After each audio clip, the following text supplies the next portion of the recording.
everybody, this is Eddy Dacius. This is our 17th episode. 17th episode. This episode is brought to you by Dacius Facility Management. Dacius Facility Management, we are known for facility maintenance, cleaning, vendor management, construction management for your property. Call them now, 617-237-0106. We have a wonderful guest. Her name is Bianca Jordan. Bianca Jordan. She's a lawyer. She's from Brazen Legal.com. She's the CEO of that company, and she's with us today. She's the owner of the Brazen Legal, a modern immigration law firm that helps immigrants get legal status without leaving the U.S. Welcome to the Divine Purpose Podcast, where we transport you along one of the more dynamic journeys of life.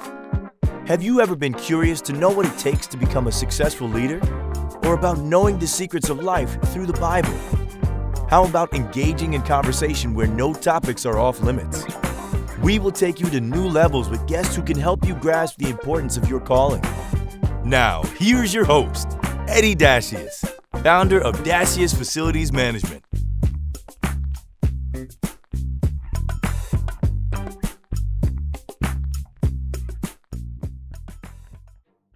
So let's introduce Bianca Jordan. Bianca Jordan, how are you today? I'm good, thank you. How are you? Thanks for having me. Thank you for being here with us today. We have a great show, and we're gonna go with trying to know who is Bianca Jordan. Let's talk about you, your history, and you have the platform. Take your time. We want to hear it all. Sure. So I'm Bianca Jordan. I'm an immigration lawyer in Massachusetts. My law firm is based in Massachusetts. However, I am able to help immigrants all over the world. So as long as you've got a U.S. immigration case, whether it's you're trying to get a green card, you're trying to apply for citizenship, you're in deportation, as long as you've got an immigration case in the U.S., I'm able to help you regardless of where you're living. I've been an attorney for 7 years now. I've been working in immigration for over a decade, but officially an attorney for 7 years, had my business for 7 years, and so far so good. I love what I do. I'm blessed to wake up every day doing something that I love. And again, thank you for having me today.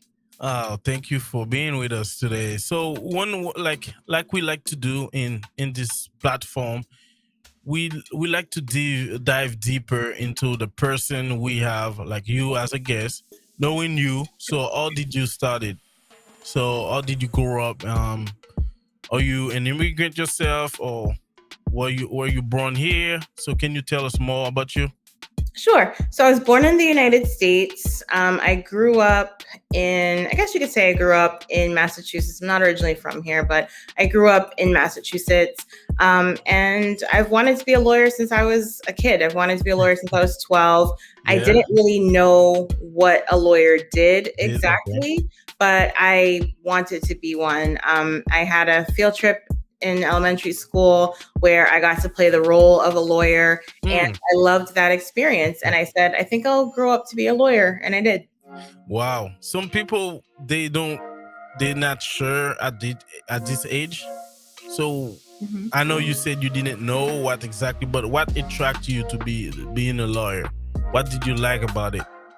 So from what I could understand, so I got to play the role of John Adams in the Boston Massacre, and he was the lawyer that represented the soldiers, and everybody wanted the soldiers dead because of the Boston Massacre and everything. So from what I got, I guess what I got from that is I wanted a position where I could help people, because that's what John Adams did. He helped the soldiers. He won the case. He was able to help people. He was pretty much the underdog. He didn't have a lot of experience. No one really thought that he was going to win, and he was able to help these people. So I think that's what I really got from it, is that I want to have a position where I can help people. And I said I wanted to be a lawyer when I grew up. I didn't know what kind of law I wanted to practice. I wasn't sure what kind of lawyer I wanted to be, but I knew that I wanted to do something that would help people, particularly women and children who maybe didn't have a lot of money to afford lawyers. Oh, wow. Wow, that's an amazing story. But can you tell us the journey, the school you went to, and how was it for you? Sure. So as far as just law school, or do you want me to go through like college and Give all it, that stuff? Brinka, you're here to give it everything because this platform is to help people because we don't know what age or stage they are in their journey. You just give more detail is better. So it's up to you. So we'll be willing to hear what you have to say. Okay. So college, I bounced around a little bit. I eventually graduated from Pine Manor College in Chestnut Hill, Massachusetts. And then I went to grad school. I didn't go to grad school right after college. I worked in financial services for a couple of years. And then I went to grad school at Curry College in Milton and got my MBA in management. Wow. And then once I was done with that, I went to law school. I didn't want to go to law school straight from college like a lot of people do. Most people, they go to college, they major in political science, and then they go to law school. I did none of that. I majored in international business, and then I got my MBA. And the reason why I did that was in the off chance that I didn't become a lawyer for whatever reason, whether it's because I changed my mind or I didn't get into law school, I wanted to have a backup. So I figured I would get a master's in whatever I majored in college. So that's how I ended up getting my MBA at Curry. And then for law school, I went to the University of Massachusetts School of Law in Dartmouth. And law school, honestly, I always tell people it was the worst 3 years of my life. I would never do that again. You could not pay me enough money to make me go back to law school. It was the worst 3 years of my life. And part of that, yes. So first of all, I'm the first person in my family to, like go to college, graduate from college. So obviously I was the first one in my immediate family to go to law school. So I had to figure all that stuff out on my own. I didn't really know what to expect of my classes. I like to think I'm a pretty smart person. I was always one of those people that would wake up, take a test, get an A without studying and call it a day. And here I am in law school, and I'm studying my butt off and I'm getting like a C. And as children of immigrants, we can't bring a C home. Like even in law school, we're adults, we still can't bring those grades home. No way. Right. So like growing up, I'd come home and I'd say, hey, I got an A-. And my parents would be like, why didn't you get an A+? Are you sick? What's wrong with you? So getting C's in law school and having that be the norm and having that be okay didn't sit right with me. So I actually struggled. My first year of law school, as most people do, my first year of law school was very, very tough. And the remaining 2 years of law school wasn't really that much better either. And then after law school was kind of even worse. So I always say that my experience in law school is horrible. But I also believe there's no testimony without a test. So I had to go through all that stuff to get to where I am and to appreciate where I am and what I'm doing more. Wow. I like this quote, no testimony without a test. Wow. But a lot of our guests, they usually say law school, not law school, but college was the best experience for them. So can you let's go deeper on that? How did you adjust your knowledge to kind of fit and then maybe meet expectation to graduate? Yeah, so college wasn't that much better. College was also really bad. I started my freshman year of college at Fordham University in New York, and that wasn't a really great experience either. Just because a lot of the stuff just a lot of drama that happened freshman year of college in my dorm. And then just being away from my family, I didn't think it would affect me that much. I've always gone back and forth to New York, but actually living in New York, being away from my family when the rest of my family was in Boston, I didn't think that I would be impacted that much. So I did a year there, and then I ended up coming back to Massachusetts for school. But college, like I said, I never wanted to major in political science or pre-law or anything that people typically do. If anybody who knows me knows that I don't do what most people do. I kind of always forge my own path. And like I said, I wanted to have a backup in case I didn't go into law like I had planned to. So I majored in international business. I did a lot of work through Model United Nations because I thought that I was going to be a human rights lawyer. By the time I got to college, I started to think about what kind of law I wanted to do. And I started to think maybe I'll become a human rights lawyer. So I started to take a lot of international business classes, international political classes, international human rights classes, things like that, thinking that I was going to work for the United Nations. And that didn't happen for a variety of reasons. Okay, yeah, you said that when you were little, you had a chance to play a lawyer in a play. And my question is, if this didn't happen, do you think you still wanted to be a lawyer? I'm not really sure. No one's ever asked me that question before, so I'm not really sure. It was just something that happened during a 7th grade field trip. I don't know if I would have chosen to become a lawyer on my own. I know a lot of children of immigrants say that they have this joke that their parents always want you to become a doctor, a lawyer, or an engineer.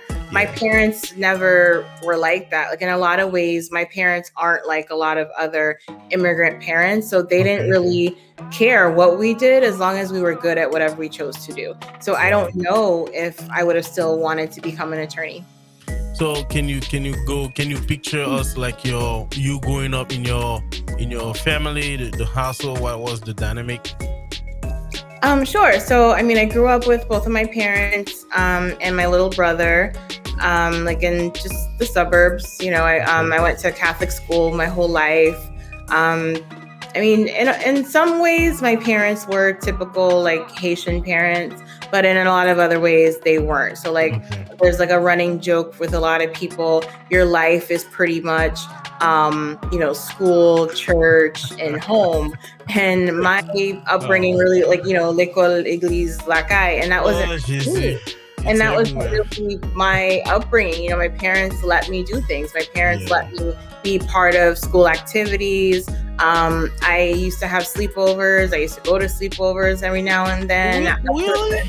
Yeah. So when I talk to other Haitian people, they're like, "Oh my God, are you really Haitian?" I'm Haitian? like, "Yeah, I am." But my parents weren't super. Yeah. I went to church. I was in the choir. I grew up Catholic, so I was an altar server. I was in church. Yeah. Still able to do things, but a lot of my Haitian friends were not able to.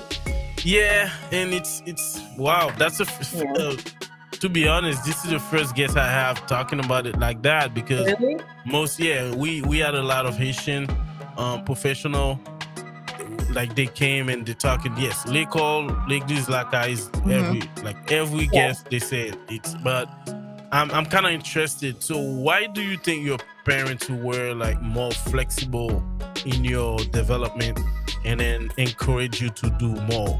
Can you try to explain it? So for one, my mom is very strict. My mom is not, it's not like my parents let me get away with murder. My mom was very strict, still is very strict.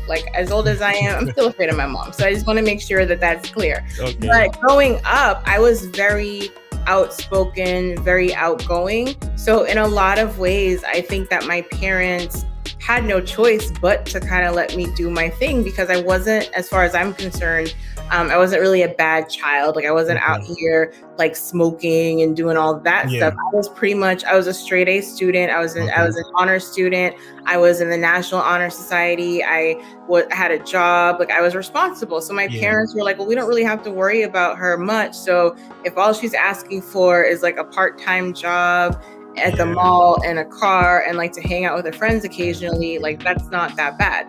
So, and then also I remember having a conversation with my mom, particularly around the time I was 16 or 17. And I told her pretty much look, you need to just trust that you've raised me well enough to know that I'm not going to go out there and do anything stupid. And if I do, my stupidity is going to have limits, because I still want to be an attorney. I want to be a lawyer. And I never did anything wild and crazy. A lot of people go on spring break and they're getting drunk all the time, going to parties. I didn't do that. I went to one college party freshman year and never again. I didn't do anything like that because I knew I didn't want to do anything that would come in between my ability to become a lawyer one day. So it really was just telling my parents, listen, I'm not grown, but I'm not stupid either. And you guys just have to trust me. And they did. And it's like, trust me unless and until I give you a reason not to. And that's kind of why they let me, they kind of let me do my thing. My dad, but like my mom was, eventually they were kind of like, okay, fine, we got to let her like spread her wings a little bit. And, whereas I had a lot of friends growing up, like a lot of my Haitian friends weren't allowed to hang out with me because my parents let me have friends that were guys. And they were like, oh my God, if we let our kids hang out with Bianca, they're going to like end up pregnant out of wedlock and whatever. The funny thing is they ended up doing that on their own anyway. Hang out with me. Meanwhile, I did everything that I said I was going to do since I was 12. So, I mean, after a certain point, you have to kind of just let your kids do their thing and trust that you've raised them well enough to know that they're not going to go out there and do wild and crazy things. But if you're too strict with your children, then they are going to go out and do that. And that's what happened with a lot of my Haitian friends. So it's like you were pleading your case to your parents. Yeah, pretty much. And then that's the thing. And it's like, I get it honestly from my parents. Both of my parents are stubborn. Both of my parents are outspoken. So it's like, you can't blame me for being the way I am. You made me this way.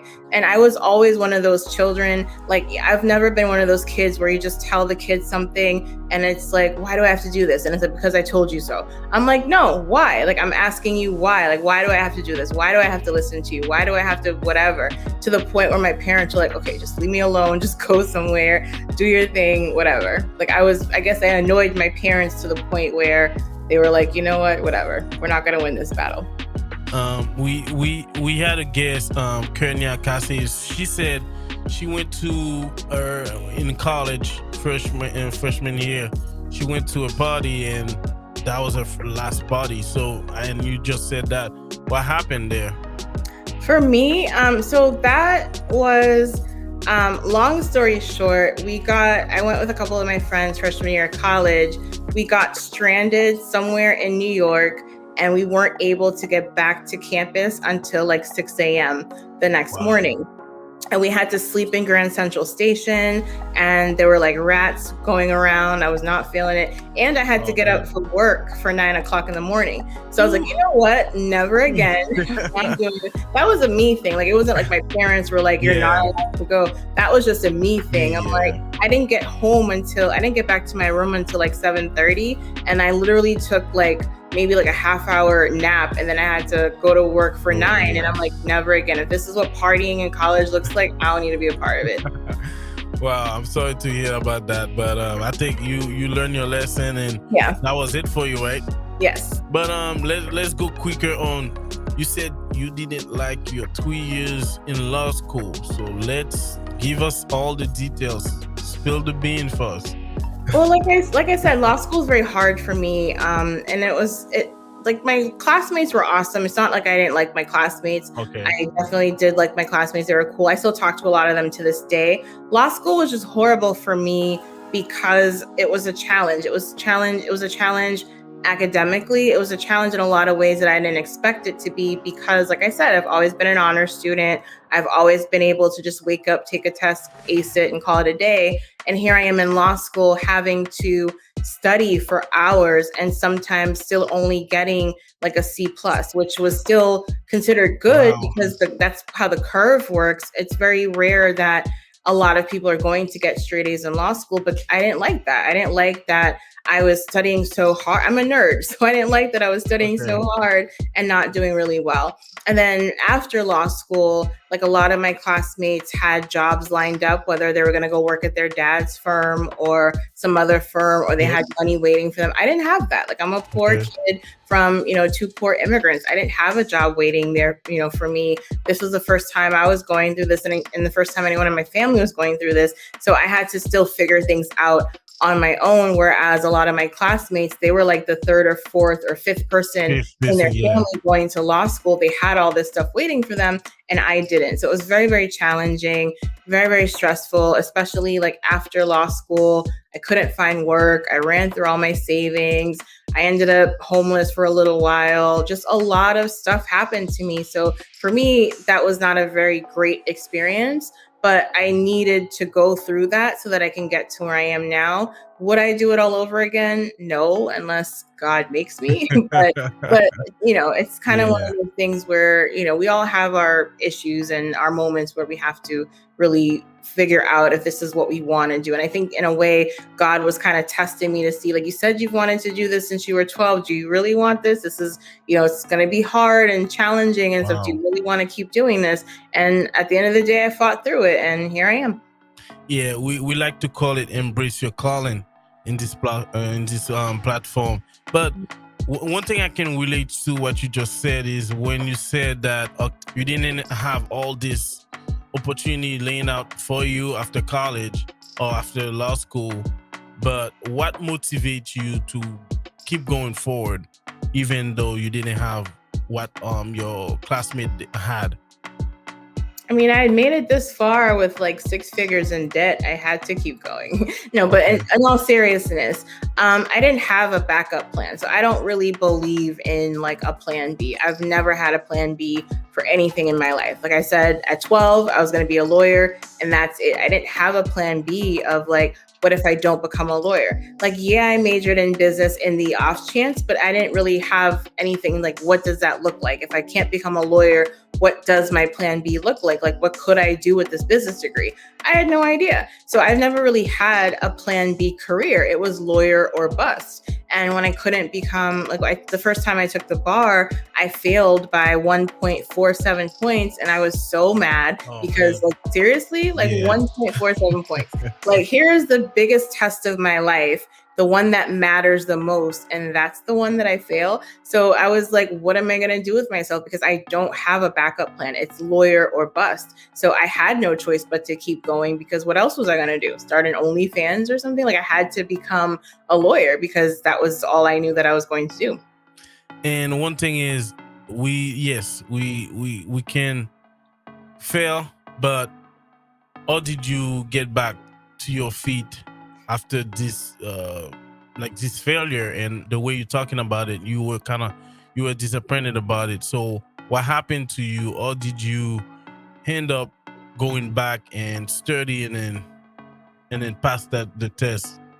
So when I first found out I failed the bar, I honestly, I cried a little bit, and then I went for a run, and then I just checked out. And that was really devastating for me, because by the time I found out that I failed the bar, everyone else already knew as well. Because when you pass, you get your letters early, then they publish them online. And then if you fail, you get your letters after the fact. So it's like everybody already knew I didn't pass. So it was just kind of an embarrassment. And I just kind of checked out for the next couple of months. And I had to think about, when am I going to take the bar again? I don't even have money to pay for the application fee. At the time, it was $850, which I didn't have. And I was like, I don't even know if I can take the bar. And then I applied for a fee waiver to take the bar for February 2014. They never let me know if I got it or not. And I wasn't going to take the bar because I'm like, the bar is in a month. I haven't studied or anything. There's really no point in taking the bar again. Then I had a professor from my law school send me an email just to check in on me. And she asked me how bar studying was going. And I told her that I hadn't even started. And she said, the bar is in a month. If you haven't started yet, you might as well not even take it because you're going to fail. Don't ever tell me that I'm going to fail something, because I have to prove you wrong, if only to embarrass you. So I was like, okay, bet. You don't think I'm going to pass this bar if I start studying now? Let's do this. So I made out a little plan. I planned out for 28, or at that point, it was January 31st. So the bar was in about 20 something days. So I made out a calendar. I was like, okay, on this day, I'm going to study this subject. On this day, I'm going to study this subject. And I made out a plan so that I can actually study to see if I can at least try to pass the bar. Okay. And I didn't even end up studying for the whole entire time, because I ended up having to work at the mall a couple of days a week. So I didn't even fully stick to my schedule. And when all was said and done, I think I studied for 16 days or something, and I passed the bar. And I went back to that professor and I told her, you know what? I just want to let you know that I passed the bar. I remember when Michelle Obama was doing her book tour and she was talking about how she wanted to go to Yale, and one of her teachers said she'd never get in, and she didn't go back to tell that teacher when she got into Yale. I'm petty. So I went back to my professor and told her that, hey, I just want to let you know that I passed the bar that you said I couldn't. And she was like, well, I'm very happy for you. Congratulations. But it's also a lesson. Don't ever throw your doubts on me just because you can't see yourself doing something in such a limited time, whatever, doesn't mean that I can't do it. Yeah. So anytime somebody tells me that I can't do something, it's like something goes off in me where I have to prove you wrong. So I met a lawyer once, and he said he was doing boxing, and I'm learning that this is something you like to do. So tell us why and why you enjoy boxing at the end of the day. So I love boxing. Actually, I need to find a new place to go to because my last boxing coach is kind of like on a hiatus right now. Okay. I started boxing like in 2015, and I've done it on and off. When I was younger, when I was in high school, I did kickboxing, and I ended up doing kickboxing for about maybe like 10 or 12 years on and off. Like I really liked it. And it was like real kickboxing, not like the I love kickboxing places. Like this was actually like kickboxing. And then I couldn't find anywhere near here, like near where I live, to do kickboxing. And then my husband found a gym where there was a boxing coach, and he was just starting to teach one-on-one boxing. So I was like, and he was like, you should try boxing. And I'm like, I don't want to try boxing. Boxing is not kickboxing. I feel like boxing is boring because all you're doing is punching. Whereas with kickboxing, you get to kick and you get to mix it up. And I'm like, I'm not going to like boxing. It's going to be boring. Yep. And I don't really have that great of arm strength. I'm not going to love it. And I fell in love with boxing. Like I love it. Like even now, like my goal is to I just want to fight someone one time, just spar, fight someone and call it a day. I don't care if I win or lose. I just want to fight someone. I did it. But boxing, I love because it's very challenging. It's harder than people think it is. It's not just throwing punches. You have to have strategy as well. You always have to figure out what your opponent's going to be throwing and how you're going to both throw something as well as defend yourself too. And it's very good for like reflexes and things. So boxing is really awesome. I like it. And you need to have stamina too. Yes. To stay on the wing. But you said you like cooking, and can you talk about your hobbies? Sure. So other than boxing, I do love to bake. The weird thing is I don't really have a sweet tooth, but I like to bake for other people. So usually during the holidays, I make some really good salted caramel brownies. I make a really good carrot cake with mascarpone cream cheese frosting. I do a really good white chocolate strawberry cheesecake. So I love to bake for other people, but I don't really like to eat sweets too much. Okay. And other than that, I am a plant mom. I have like 20 or so plant babies. One of them you can see right over my shoulder. So I have a lot of plants, like different plants that I've had. I've had plants for like the past at least 10 years that I've just had different plants, and I just keep raising them. So do you think boxing is a way for you to relax too, or like escape from stress? Yeah, definitely. Boxing definitely is that. Especially, you get to punch things, you get to punch people. So, which is what I like about boxing. I love like when I was boxing, I liked being able to punch my coach and things like that, and just like kind of spar and stuff like that. Like you did when you passed your test. Yeah. No, definitely. But let's switch to you creating your own business. Mm-hmm. How was it, and how was your confidence level when you just started? It was like on a scale of 1 to 10, it was a -50 when I first started my business, because I didn't know what I was doing. Like, it wasn't the first time I ever started a business, but it was the first time I started a law firm. And during law school, I had a lot of internships, but it's not the same. Like, having an internship isn't the same as running your own business, because when you're running your own business, you're responsible for everything. And I've always wanted to have my own business because I don't have the temperament to work for people. I always wanted to start my own business, but I wanted to work for a law firm first so that I can learn like how to actually run a business, because law school doesn't teach you how to be a lawyer. Spoiler alert for anybody who's out there thinking about law school. It does not teach you how to be a lawyer. And so obviously it's not going to teach you how to run a law firm either. So I wanted to work for other lawyers so that I can kind of get an idea of, things like how much to even charge for my services. How do I process billing and all those other things? But the year that I graduated and, really the year I passed the bar in 2014, nobody wanted to hire. The economy was still rebounding from the recession, but the legal profession, even though a lot of other industries kind of bounced back, the legal profession was still kind of in flux and not doing that great. So a lot of places didn't want to hire. And for me, it was like a double whammy. It was both I'm overqualified because I'm an attorney with an MBA. And then it was like I'm underqualified because yes, I'm an attorney, but I just passed the bar. So I don't have any real experience as a lawyer yet.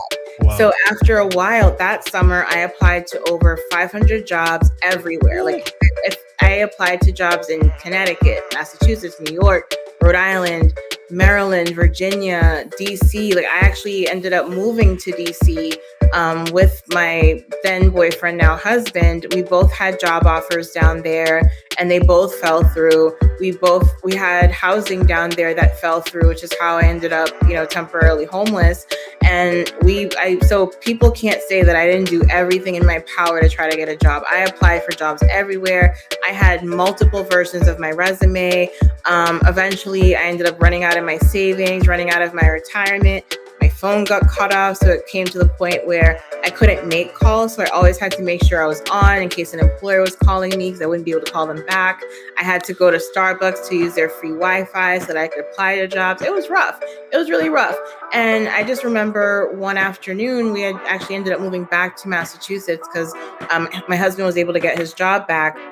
So we moved up there and I was continuing to volunteer and apply for jobs and things like that. Yeah. And I just remember one afternoon I was volunteering. I was walking someone through an asylum application. And I said, you know what, even though this whole summer I've been struggling, this is what I want to do. I want to be able to give hope to people, help people with their immigration cases. I got to figure this out. And I had, or so I thought, just enough money to like treat myself to lunch. So I was like, you know what? All I've been doing this summer is any penny I have, paying people, paying bills that I haven't been able to pay. I want to treat myself to lunch. I said I was going to treat myself to a slice of pizza and a Pepsi from Papagino's. But before I went, I wanted to just check my bank account just to make sure I really had it so that I didn't go there and it's like cards declined for like $2 or whatever it was. Yeah. Sure enough, Bank of America, which was my bank at the time, they had put a lien on my account because of some bill that I probably didn't pay because I had no money. And I just broke down crying. And I was driving back. At the time I was staying with a friend. I was staying in one of her spare bedrooms and I was driving back to her house. And the closer I got to her house, the darker the sky got. It was in July and it was just really stormy. And literally when I parked in her driveway, it was just pouring rain. And I just broke down crying, like uncontrollable. I'm like, I can't do this anymore. I'm like, I've wanted to be a lawyer since I was 12 and nothing about this journey has gone right. I did everything right. I didn't party it up in college so I can get into law school. I got good grades in law school. I did everything right. I took the bar. I passed it. Why am I struggling like this? And so I was just like basically yelling at God, like, what are you doing? Like, you're the one that told me to do this. Why are you making it so hard for me? Like, what do you want me to do? And then literally, like, I just sat there and I'm like, in my mind, I'm like, maybe I'll just start my own law firm then. Nobody wants to hire me. I'll hire myself. And like, I didn't say it out loud or anything. I was just thinking to myself, like, I'll just start my own law firm because this is ridiculous. And then literally as soon as I had that thought in my mind, like the rain stopped and then the sky started to get clearer and the sun started to come out. And I literally just walked into my friend's house, went downstairs to the room and just figured I would start the law office of me. So like when I first started my law firm, it was just the law office of me, like with my name. And then over a couple of years later, I changed it to Brazen Legal. But I had nothing. I had no money. I didn't even have enough money at the time to even pay for my law license. I had to wait until a client wanted to hire me. And with the money they paid me, I used that to get my law license. I had nothing when I started my law firm. I literally just started from the bed in her basement. And I was like, I'm just going to put myself out there and hope for the best. I had, once the lien cleared up and they kind of freed my money, I ended up having about like $150 left. So with that money, I ended up just buying the website, ordering some business cards, and that's it. I didn't really have anything else. I created my own website, which was really just telling people, hey, I do immigration. And at the time I was doing business law as well, but I had nothing when I started. I didn't have an office. A lot of lawyers talked bad about me, didn't trust me, didn't respect me, didn't take me seriously because I didn't have an office. So I would just tell people, I'm a virtual law firm. We meet you where you are. We bring the law to you. And to this day, I do that. And I saw a lot of those same lawyers that were talking bad about me, their law firms crumbled because of COVID, because they didn't know how to function without having an actual office. Wow. Whereas I've been doing that from jump. So again, it's like a blessing, that things didn't work out the way that I thought they needed to or should have. And I think that even though I went through a lot, at the same time, it's a blessing that God made me go through all that stuff. And wow, Bianca, I really appreciate you telling us this, because one thing I realized is every guest we have, they bring something different, unique. And what you're saying is so powerful that I think people will really enjoy it and learn from it, because this is great story, and I like the no testimony without a test. And you've been to your share of tests, and now you have a big testimony. So yes, now how is Brazen Legal doing? We're doing pretty good. We're growing. So I'm learning to be less of a crazy person. What I mean by that is making sure that I'm not just doing everything on my own, like allowing my team to take on more things and take more things off of my plate. And that's been a struggle because everything I've done with my business, I've pretty much had to do it on my own. But now that I have a team, I'm, having to let go of things and trust them more to do things. And it's not that they're horrible. Like, my team is amazing. All the people that work for me are awesome. It's really just me feeling like, oh my God, I'm letting go of this and actually, trusting people with my baby, but they do really good work. So it's fine that I'm doing that, but we're doing good. We're growing a little bit more. We've been really, really busy this summer. And during the pandemic, my business really blew up during the pandemic, which I was not expecting. I figured it's a pandemic. Maybe people don't want to worry about their immigration cases right now, but the complete opposite has happened. So I'm definitely blessed for that. Wow. So how many people you have on your team now? So right now I have, let me see, 4. I have 4 people. I have a paralegal, I have 2 interns, and I have I don't really know what I call him, but he's kind of like a social media customer service kind of person, The marketing guy. Yeah, kind of. Yeah. And then I'm in the process of hiring a new receptionist, as well as a client liaison person, one of my interns. I'm going to actually just hire him into this role. So, and then I have another person who just took the bar actually, and if she passes the bar, I would love to offer her a job as associate attorney at my practice. Wow. So big plans, and congratulations on that, because it's a big journey and a lot of uncertainty. It's not straight road. You never know, but if you keep going, you get there. Exactly. So we get to hot topic. Hot topic is where we talk about things people don't usually have a chance to talk about.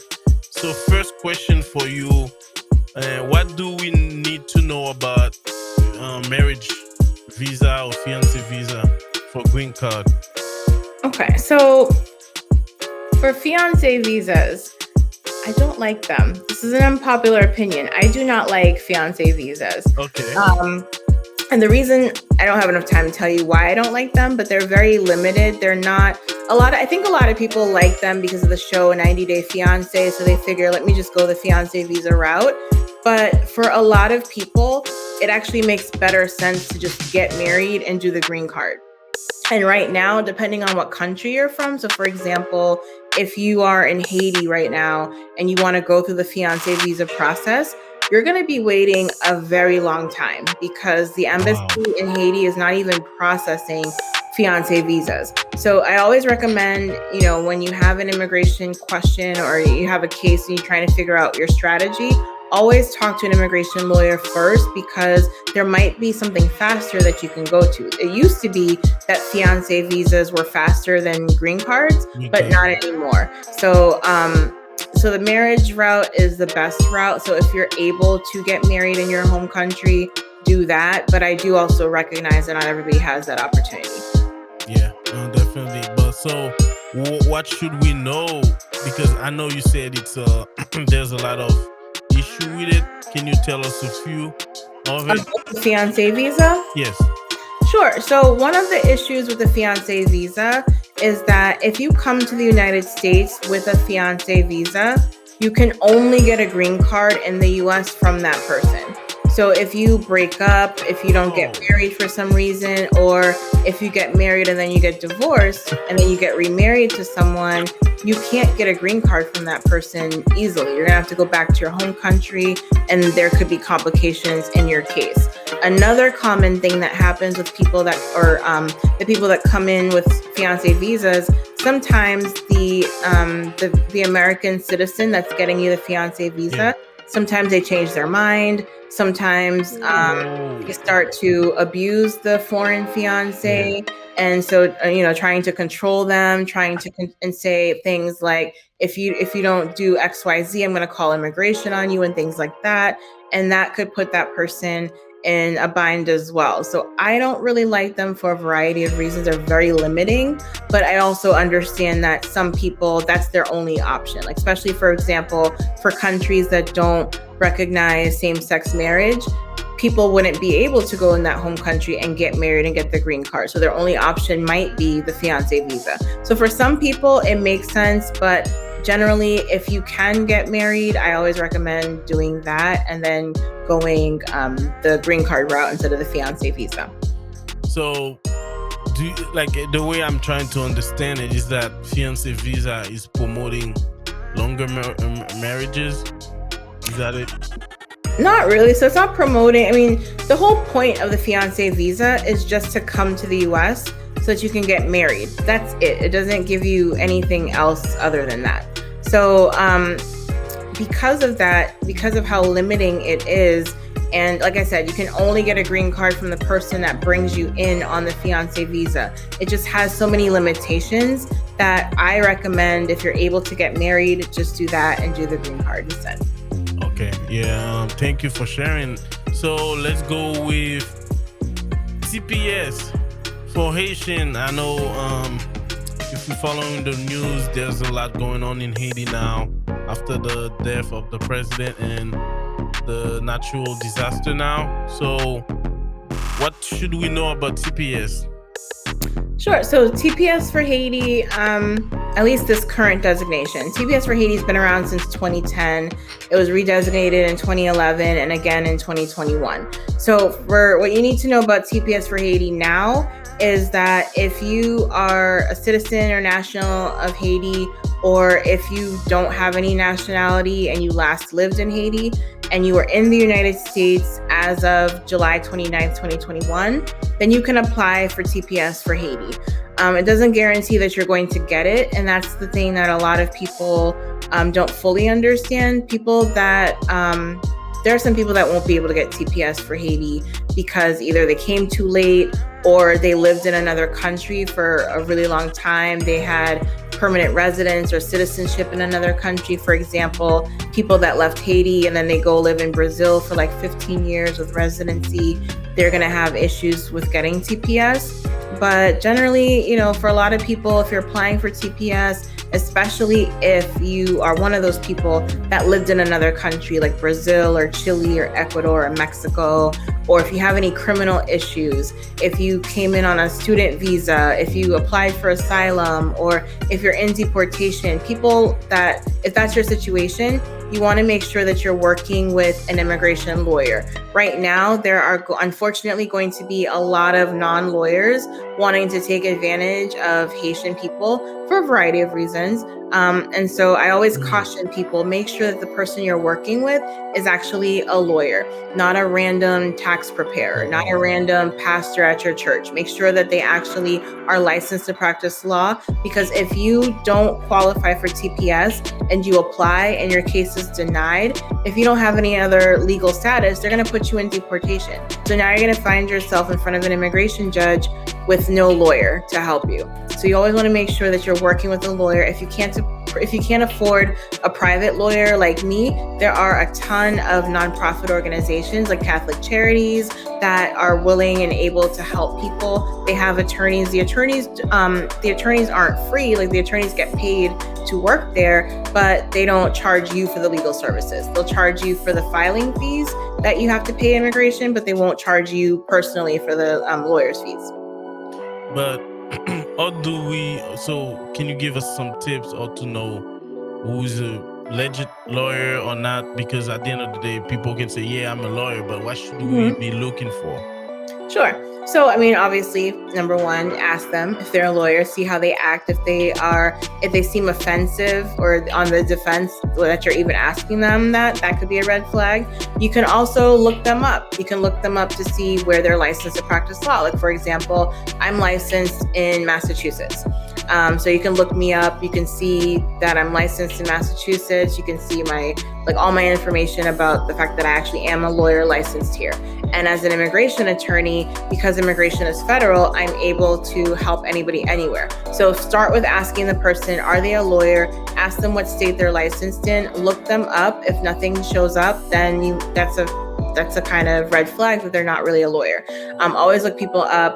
And then also, when you're hiring a lawyer, make sure that you're reading their reviews, look them up, try to find as much information about them as possible, because you want to make sure that you're hiring someone that you know, like, and trust, because a lot of these cases sometimes can go for like a year or longer. So you want to make sure that the person that you're now going to be in this legal relationship with for possibly over a year is someone that you actually get along with.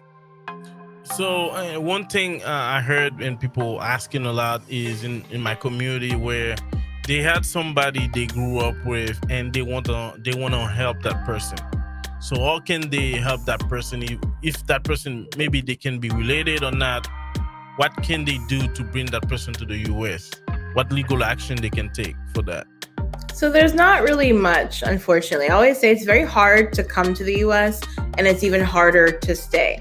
So unfortunately, like, if you're trying to get someone a green card, you can't get someone a green card unless they are your spouse, child, parent, or sibling. And even then, like, only US citizens can get a green card for their parents and siblings. So it's very limited. So you can't just say, oh, I grew up with this person, they're my friend, I want to bring them here. Kind of can't do that. You also can't petition for people to get visas. A common question I get all the time is, can I get this person a visa? Can I get a visa for my aunt? Can I get a visa for my dad?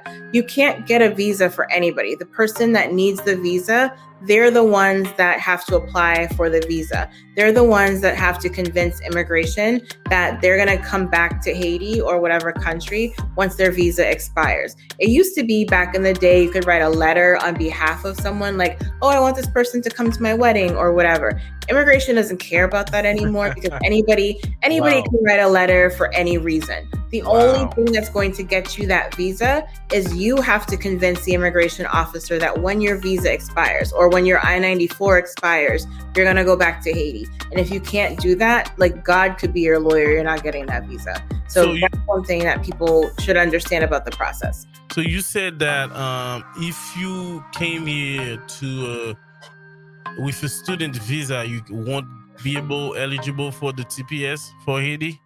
No, you can be, but it's just an issue that you want to be aware of, because there are so a student visa has certain requirements and limitations, and TPS does as well. For the same reason that people applying for asylum, they can apply for TPS, but if you're applying for asylum from Haiti, let's say, you can't travel on TPS to Haiti because your asylum application is going to get denied. So it's just, if you have those certain things, if you have another application pending or another status, and you want to move from that status to TPS, before you do, you should speak with an immigration lawyer so that you understand the pros and cons, because there are some people who ended up losing their student visa status because they got TPS and they did certain things that they weren't allowed to do with the student visa. And now if they want it back, they got to go back to Haiti to get it. So just make sure that you fully understand the consequences of what you might want to do before you do it, before you apply for TPS. Okay, so can you tell us what some great benefits with TPS other than be able to work in the US and stay? Sure. So if you have TPS typically for 18 months unless the government renews it. And the government's been doing this since the 90s. So like I said, TPS for Haiti has been around since 2010. And with everything going on with another earthquake, it's probably likely that TPS for Haiti will be extended beyond February 3rd, 2023. So when you have TPS, in addition to being protected, you are protected from deportation. You're also protected from being arrested on account of your immigration status. And you're able to get a work permit, which will enable you to get a social security number. And then you're also able to apply for a travel document, which lets you leave the country and come back in if you need to. Oh, wow. Well said, Bianca. So I have a question because I coach soccer and basketball part-time. And so I heard that, and I've seen it. There's a lot of foreign players from other countries, Europe, coming here, taking advantage of their skills to play for college. What can be done for Haiti? As far Instead as of visa, trying to get them to get visa to be here, to come here and go to college. So it depends. I mean, Haiti right now, one of the visas that they're working on, so one of the visas they're processing is a student visa. So if you're in Haiti and you're trying to come to the United States for college, you can do that. The first step would be to apply to a college in the United States, a college or a university in the US. And then if that college or university accepts you, then you're going to work with that school's designated school officer, and they're going to help you with the student visa process. And what's really entailed in that is showing that you have enough money to support yourself when you get here. Because when you come here with a student visa, you don't have any real lawful status such as citizenship or green card. So you're not going to qualify for like financial aid through a FAFSA or something like that. So you have to make sure that you have, and you're not going to be able to work depending on what program of study you're in. So you need to show that you make enough money, or the person that you're going to live with makes enough money to support you, so that you have enough money to pay for the tuition and fees, as well as to support you while you're living here. So there's another thing I know too, because I'm associated with a coach in Haiti where he came with his players to play in tournament here. So do you know what type of visa they need to have, or do they still process those visas? So that I'm not sure, because that would be more in line with employment visas, which I don't do. I only do family and humanitarian-based immigration, Okay. As well as TPS and citizenship. So I don't really know. It could be an O visa, could be a P, but I honestly, that's not my ministry, so I wouldn't be able to tell you. Nah, no problem. So can you tell us, tell our listeners, viewers, how they can get in touch with you with Brazen Legal, and are you still taking application for TPS?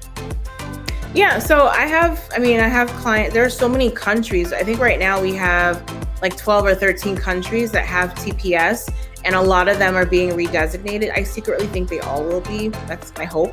But yeah, I'm always taking new TPS applications. Most of my cases are green cards, usually marriage-based green cards. But I've had a lot of TPS applications as well, both for like Burma, Haiti, obviously. So yeah, in order to get in touch with me, the best place to get in touch with me. If you're just trying to see what I'm up to, I live on Instagram, so you can follow me at Brazen Lawyer on Instagram. If you have an immigration case that you'd like me to help you with, you can call my office for a consultation at 508-942-7497, or you can go to brazenlegal.com/contact to book a consultation with me.